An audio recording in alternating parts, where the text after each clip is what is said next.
akan ada kelas bengkel untuk mendalami KSSM dengan guru berpengalaman yang mana guru tu nak pencen bulan 4 tahun depan. So menuntut ilmu sehingga ke liang lahat. So kita tengok kita dah sampai nombor 10 kan? Betul tak? 9 lah, so kita bincang nombor 10. Betul tak? Betul. Okay, Alhamdulillah. So kita tengok nombor 10. Antara berikut yang manakah boleh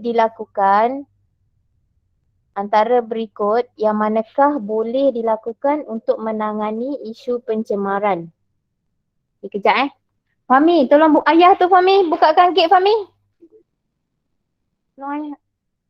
Antara berikut yang manakah boleh dilakukan to overcome environmental pollution caused by disposal of rubber materials. So, kalau kita tengok kat sini yang paling sesuai adalah A.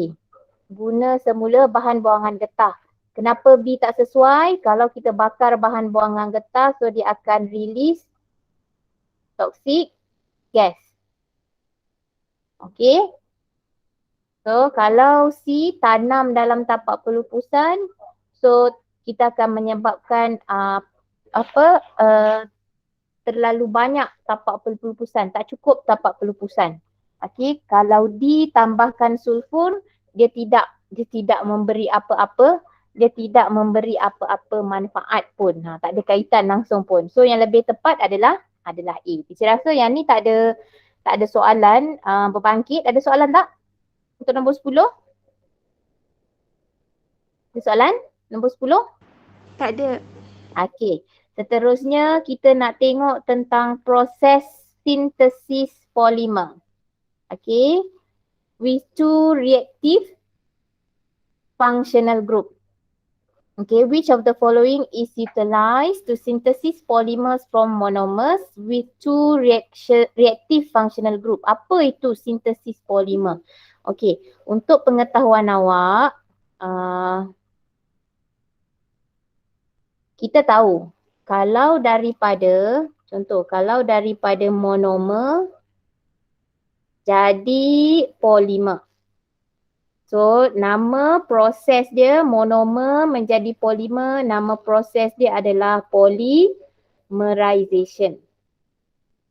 Ada lagi satu proses yang mana polimer dia boleh patah balik jadi monomer, turn back to its monomer. Kita panggil sebagai polymerization. Tambah D je kat depan, maksudnya changing the polymer into its monomer. Okay, polymerization ni ada dua jenis polymerization. Okay, yang pertama kita panggil sebagai addition. Addition polymerization, add. Okay, add maksud dia tambah. So bila tambah pertama sekali, it is from same type of monomer. The monomer dia ni adalah same type of monomer, dan biasanya lah the same type of monomer, clue dia yang kita boleh nampak. Dan yang kedua, dia mesti at least consist of one double bond. Dia mesti at least consist of one double bond in the monomer. Macam teacher beritahu sebelum ni, contoh. Kalau untuk monomer dia mesti daripada derive from alkene, long chain of alkene or alkyne. Rantaian panjang alkene ataupun alkyne. Maksudnya tak kisahlah dalam panjang-panjang C panjang-panjang C tu ada 2 ke, ada 1 ke, ataupun ada 3 ke, ataupun double bond ke, tak kisah. Syarat dia at least ada one type atau one double bond in the monomer. Tapi yang kita belajar addition polymerization dekat dalam SPM ni yang very simple lah. Kalau awak tengok nanti bila dekat universiti polymerization awak akan jumpa yang macam ni lah, yang panjang-panjang. Monomer dia je dah panjang. Belum lagi jadi polimer. Sebab kena tahu polymerization ni dia combination of long chain molecule yang very long. Sometimes sampai thousand, million of monomer. Okay, so itu addition. Yang pertama, addition. Yang kedua, yang kedua kita panggil dia sebagai nama jenis polymerization adalah condensation. Condensation, polymerization, condensation. So condensation ni kalau untuk addition biasanya same type, dia adalah from two different type. Mesti monomer dia tu berbeza, jenis yang berbeza. Two different types, two or more dia boleh jadi dua, boleh jadi tiga, tapi bukan satu. Two or more. From two or more different types of monomer. Dan each monomer dia kalau ni consist of one double bond. Kalau untuk condensation consist two functional group. Functional group. Apa maksud functional group ni?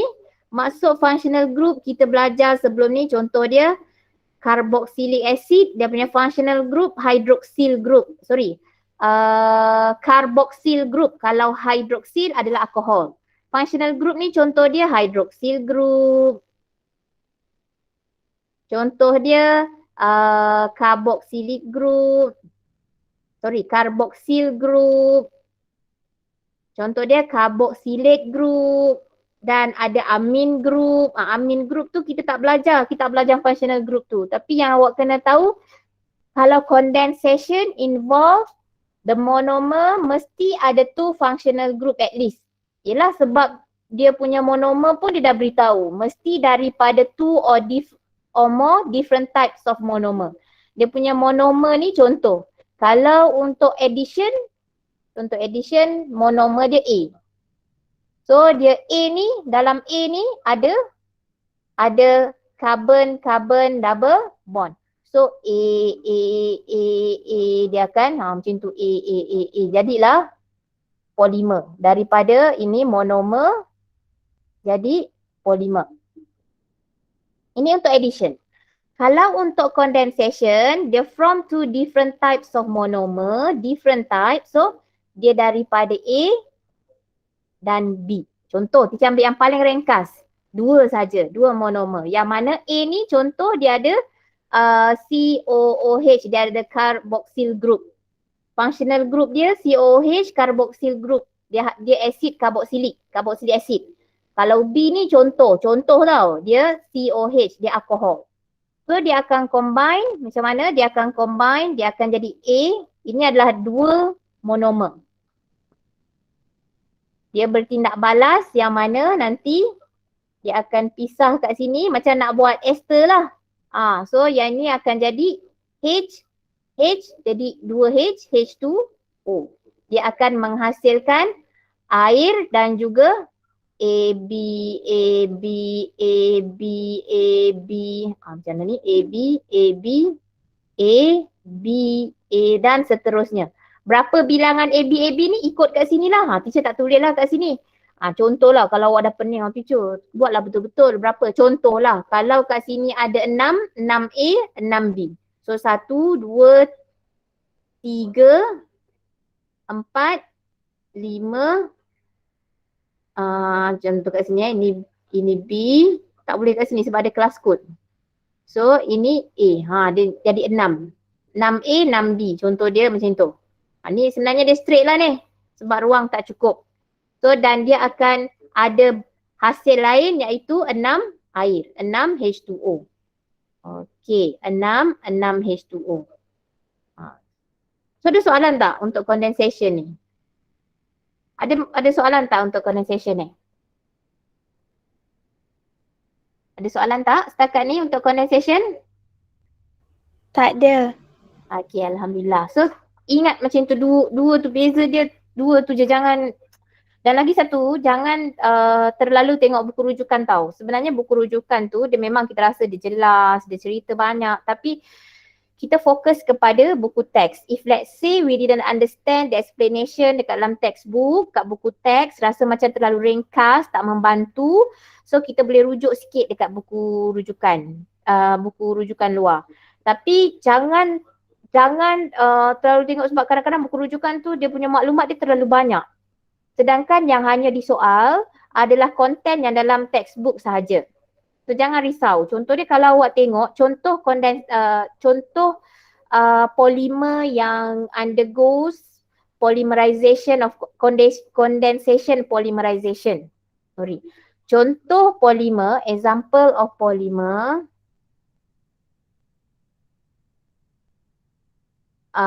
undergoes yang melalui condensation polymerization. Okay.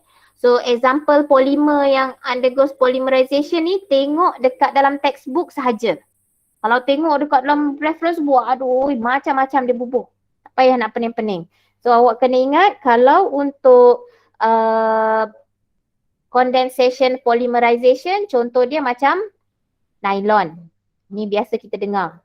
Ini adalah baju. Nylon ni banyak kita nampak dekat baju. Baju ada tag dia kan. Tulis 20% nylon. Contoh dia polyester.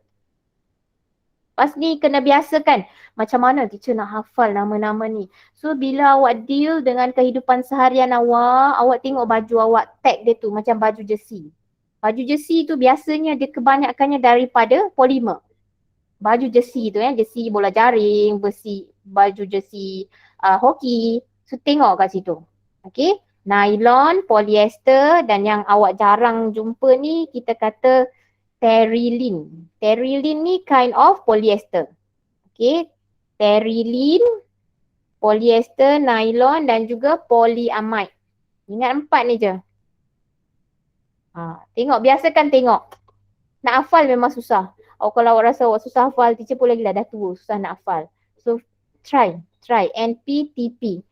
Nylon, polyester, terylene dengan polyamide. Ini adalah contoh condensation polymerization.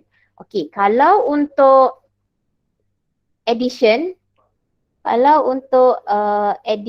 polymerization ni biasanya yang polimer yang biasa kita jumpa, yang kita biasa deal dengan dia, iaitu contoh macam PP polypropene. Contoh lagi PE, polystyrene, okay, polystyrene, lagi PVC. Itu adalah kind of addition yang mana dia adalah daripada derivation of alkene. Dia datang daripada alkene yang ada carbon-carbon double bond. Yang biasa kita tengok tu. Okay, lagi apa? Polyethylene, polypropene, PVC, polystyrene, okay, polystyrene. Okay, ingat yang macam tu. So kita tengok dekat soalan kita tadi, which of the following is utilized to synthesis polymers from monomers with two functional group? Ingat, tadi type of polymerization ada 2 kan? Satu depends dekat carbon double bond. Monomer yang ada carbon double bond dan juga monomer yang ada different functional group. Okay. So sekarang cuba recall balik apa yang teacher ajar tadi. Okay. So apa nama preparation ataupun reaction, tindak balas untuk melibatkan monomer carbon double bond? Apa nama reaction dia? Apa nama jenis polymerization dia? Addition. So yang ini adalah addition. Ingat, double bond addition. Double bond tambah. Double bond dia untuk tambah. Addition. Kalau untuk different functional group, ini adalah what type of polymerization? Apa dia kalau different functional group? Condensation. Ini adalah condensation. Good. Very good. Okay. So, kejap. Yang baru masuk, teacher tak share link lagi kehadiran. So, yang belum isi kehadiran, tolong isi kehadiran ya. So, sekarang yang mana satu? So, jawapan dia adalah E. Condensation, polymerization. Sebab dia involve two functional group. Perkataan reaktif ni tak berapa penting lah. Yang penting ni ada perkataan functional group. So, polymerization, condensation, polymerization. Yang ni tak ada kaitan ni. Ni pun pemvulkanan vulcanization ni. Vulcanization adalah natural rubber process. What is vulcanization process? So contoh yang kat situ. Dia adalah proses where natural rubber add with sulfur. Itu adalah vulcanization. Okay.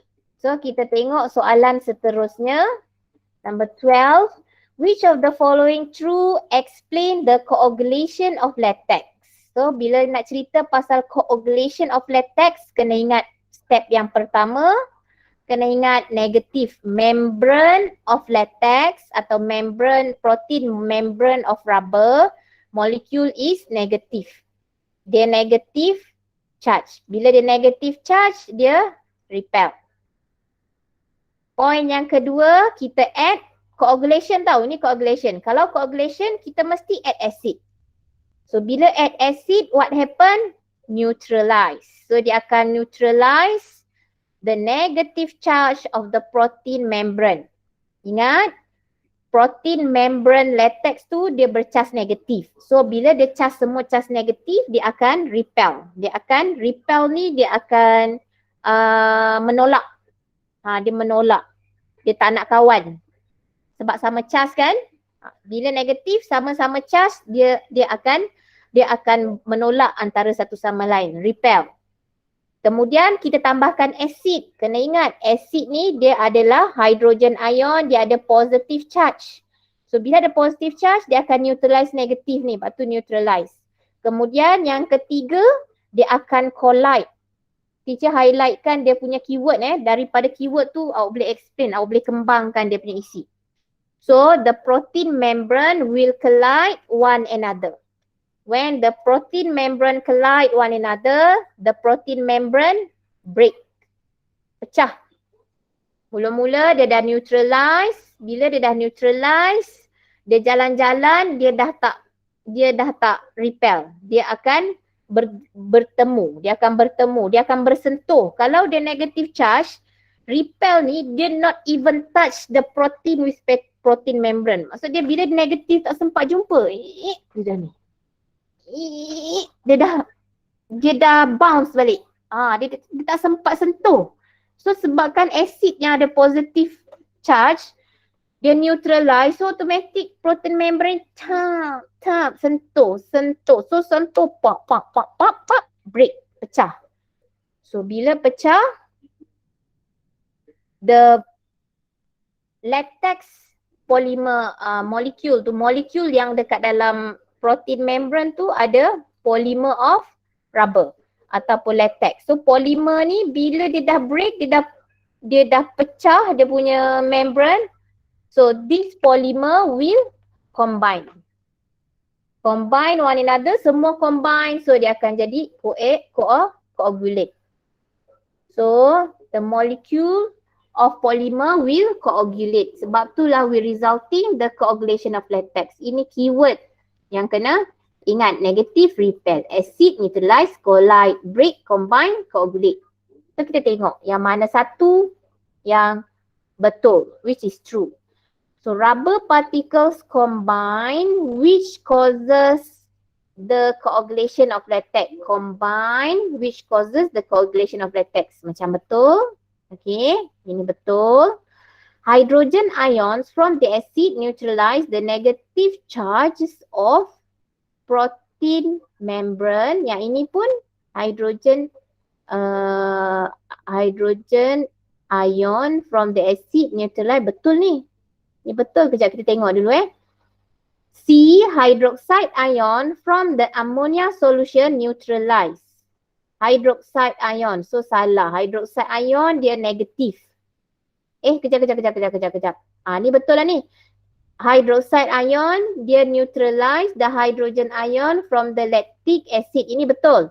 Hydroxide ion dia charge negatif. Dia neutralize hydrogen ion yang positif. But then it will resulting latex will not coagulate. So yang ini dia akan resulting, dia akan memberi keputusan latex not coagulate. Okay. Latex tidak menggumpal. Sebab apa tak menggumpal? Sebab the negative charges of the protein membrane takkan being neutralized. Dia hydroxide ion yang charge negatif ni dia neutralize positive ion yang ada dekat dalam lactic acid yang produced by bacteria. So yang ini akan menyebabkan latex not coagulate. Okay. Seterusnya, repulsion between the negatively charged particles from coming to closer to each other. Repulsion between the negatively charged, which of the following is true? Explain the coagulation of latex. So kat sini yang lebih tepat, yang ni repulsion. Repulsion ni repel. Ini repel. Okay. So ini menerangkan waktu mula-mula lagi, waktu yang nombor 1 ni. Ni D ni. Which is the protein membrane is negatively charged. So the particles will repulsion. Dia akan tolak antara satu sama lain. Kalau kita tengok A dengan B ni lebih kurang sama. Tapi sekarang dia nak tentang coagulation of latex. So step mana coagulation of latex? So coagulation latex ni lebih kepada kita kata yang ni. Okay. Kita kata lebih lengkap lah. Kita kata hydrogen ion from acid neutralize negative charge on the protein membrane. So lebih tepat yang dekat sini. Kalau kita kata A ni kenapa dia kurang tepat? Dia sebab ini poin yang keempat. Rubber particles combine which causes the coagulation of latex. Itu selepas berlakunya yang ini. Step first untuk berlaku coagulation of latex mesti ada hydrogen ion. So kena hati-hatilah soalan macam ni.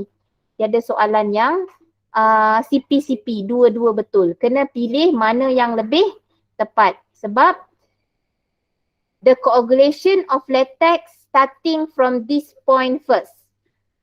Coagulation of latex, penggumpalan latex ni, dia bermula pada point mana hydrogen ions neutralize negative charge of protein membrane.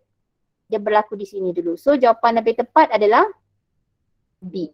So ada soalan tak untuk nombor 12 ni? Ada soalan tak? Ada soalan tak? Tak ada. Okey, alhamdulillah. So kita tengok nombor 13. Antara berikut ciri-ciri getah P. Okey, tahan haba, resistant to heat, does not conduct electricity, do not react with fuel. Ni very special. Not easily oxidized ni banyak. Vulcanized rubber, synthetic rubber.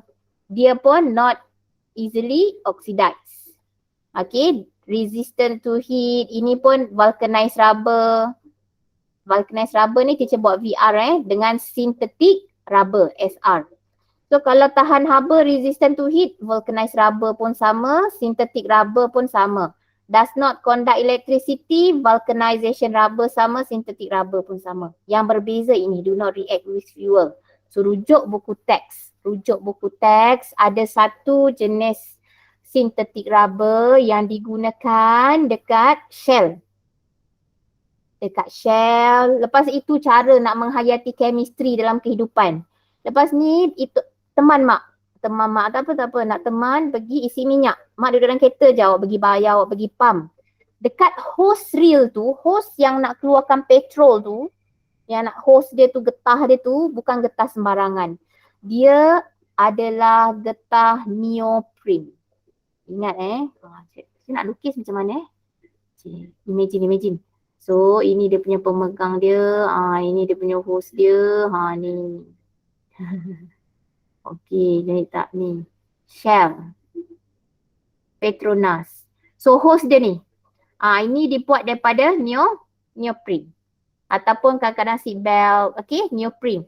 Yang mana getah yang tidak bertindak balas dengan bahan api, dengan fuel. So itu adalah neoprene. So jawapan dia adalah A. Yang ini nitril rubber pun synthetic rubber. Polyvinyl chloride ini bukan synthetic rubber ya. Ini adalah synthetic polymer. Ini adalah synthetic polymer buat pipe, baju hujan, polyvinyl chloride. Okay. SBR. SBR ni biasanya untuk show tapak kasut. Okay, tapak kasut. Okay. Untuk tapak kasut macam ni je show maksud SHOLE. Tengok, okay. So ini biasanya digunakan untuk show socks. Tapak kasut kita. Tapak kasut biasa safety shoes lah yang biasa dipakai dekat kilang-kilang bahan kimia, kilang-kilang elektronik. Okay, ataupun tayar, SBR ataupun tayar. Okay, tires. So ini SBR. Kalau nitril rubber ni lebih kepada untuk oil and sealant. Okay, oil ataupun dia adalah dia oil ataupun solvent resistant. Yang mana digunakan untuk glove. Inilah nitril rubber inilah yang bersaing dengan top glove natural rubber yang ada dekat Malaysia. Dia banyak kelebihan nitril rubber ni, tapi macam mana kita nak re-enhance kita punya natural rubber yang daripada pokok getah tu.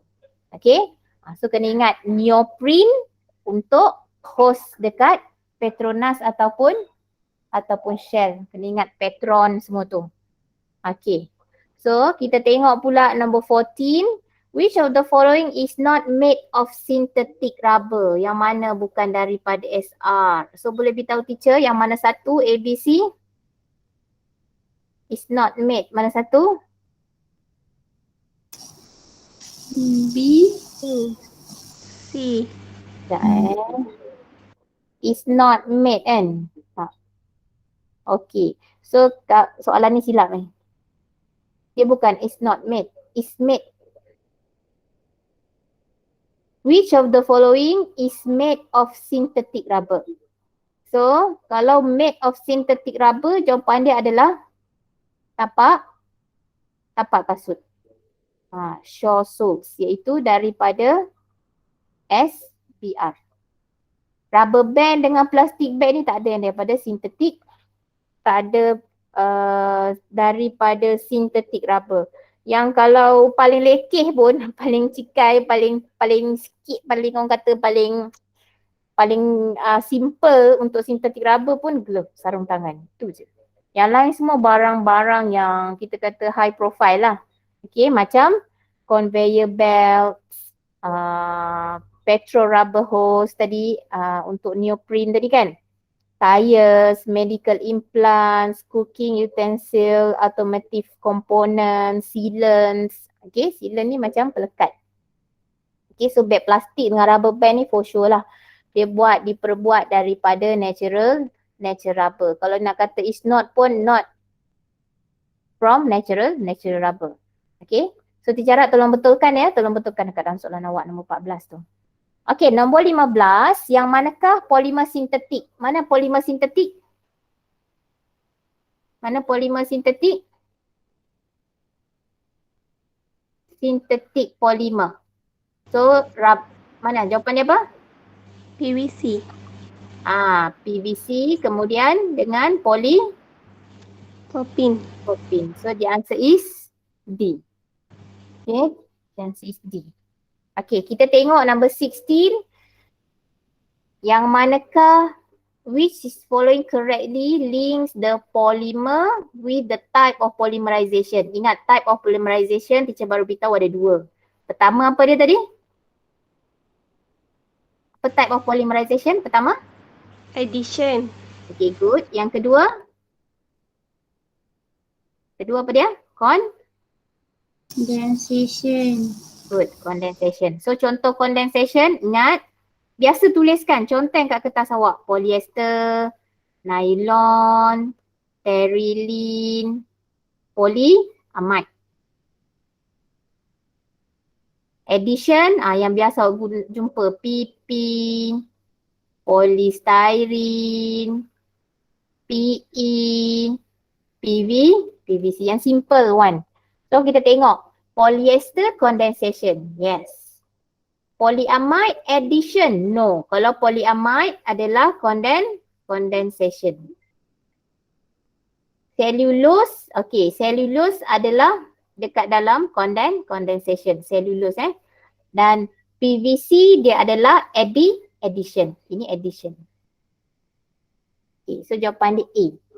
Kita tengok number 17, yang manakah which of the following is not true? Kena hati-hati ni banyak soalan negatif kat bab ni. Maksud dia bukan negatif apa, maksudnya dia banyak tanya tentang not true. So kena tengok betul-betul.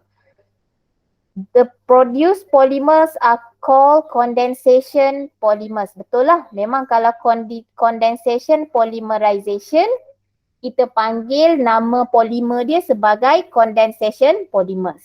Kenapa kita panggil sebagai condensation polymers? Sebab dia dihasilkan, produced by condensation polymerization. So all their polymers, we call it as condensation polymers. Okay, B, a small molecule is produced for each new bond form. Ini pun betul, a small molecule. Maksud teacher a small molecule tadi, macam contoh dia, teacher kata A.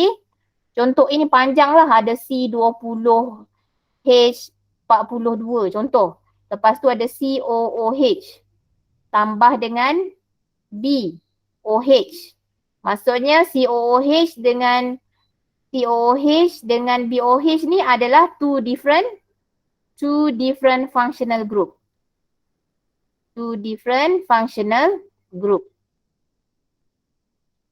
So bila dia combine, OH ni akan keluar, yang dekat B ni H yang akan keluar. So dia akan combine, dia akan hasilkan, so dia akan jadi A, CO, O, B. Tambah dengan H ni, H2O. Inilah yang dikatakan sebagai small molecule is produced. Inilah yang dikatakan sebagai, inilah yang small molecule. Dia tak semestinya air. Sometimes dia boleh jadi, kalau barang dia, contoh dia, yang ni dia Cl. Contoh, dia tak OH, dia Cl. Dia bukan OH. Dia bukan OH kat sini, CO, Cl. So nanti dia akan menghasilkan tambah HCl. So HCl ni lah yang small molecule. Itu maksud dia. Okay, so C, each monomer must contain, so ini betul, each monomer must contain at least two functional group. Yes, of course, kita dah bincangkan sebelum ni. Dan D, monomers generally consist of non-metallic elements only. So only ni salah, tak semestinya. So inilah yang not true. Number 17. Next, sikit lagi. Number 18. Diagram shows the structural formula of two different types of rubber X and Y. So kalau kat sini kita nampak ada sulfur. So Y ni dah add sulfur. So rubber that is added with sulfur, we call it as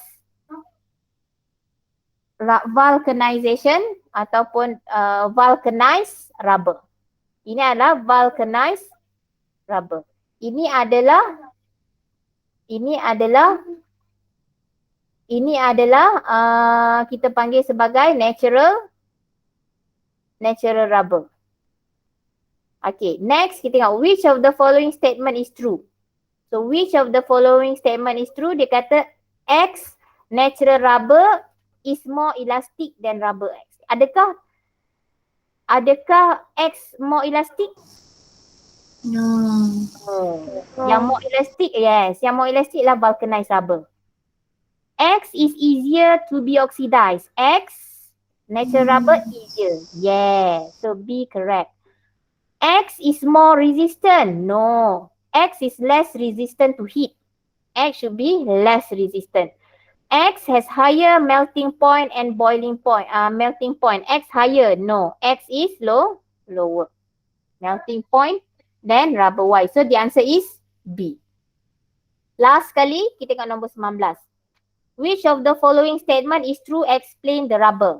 So, mana yang kita tentang rubber? Kita tengok natural rubber is elastic but synthetic rubber is not. Synthetic rubber is not. Salah. Okay. Natural rubber and synthetic rubber take a very long time to decompose. Yang take a very long time to decompose is only synthetic rubber sahaja. Natural rubber, not. Dia short time. Natural rubber, dia short time. So, salah juga. Next, C, natural rubber is heat insulator while synthetic rubber is heat conductor. Heat conductor, no. Dia also heat insulator. Okay, dia also synthetic rubber pun also heat insulator. Next, natural rubber is easily oxidized. Macam betul. Synthetic rubber resistant to oxidation. Yes, correct. So the answer is D. Okay, so bila tentang soalan true or not ni, kena baca betul-betul. Practice soalan dan take note, tulis apa yang betul, apa yang salah. Buat nota dekat situ. Teacher rasa untuk hari, alamak ada nombor 20. Sorry. Which pair of polymer and its use is correct? Okay. So yang mana satu correct, kita tengok perspek. Kita tengok perspek. Yang manakah betul? Perspek ni bukan buat plastik ya. Perspek ni dia untuk bahan-bahan yang plastik yang kaca yang tahan. Okay, bukan plastik biasa. Okay, nylon to make rope and synthetic fiber. Macam contoh dia gentian yang ada guna kat bicycle semua tu dia memang guna nylon. Selain daripada tu baju, tali. Okay. Polypropylene to make safety glass. Aeroplane window memang taklah. Polypropylene ni adalah kita punya bekas air. Mana bekas air teacher? Tak ada. Bekas air kita. So salah lah ni. Polythene as artificial leather bukan. Artificial leather adalah PVC. Kena ingat PVC biasanya kita kata sofa. Sofa tu cantik lah kulit. Tapi murah. Kenapa murah? Sebab dia artificial leather. Dia pakai campuran PVC. Okey. Okey, alhamdulillah. So rasanya hari ni sampai sini saja. Okey, so 2:29. Alhamdulillah. Tak ambil masa lama sangat. Alhamdulillah boleh stop ni. Ada soalan apa-apa tak?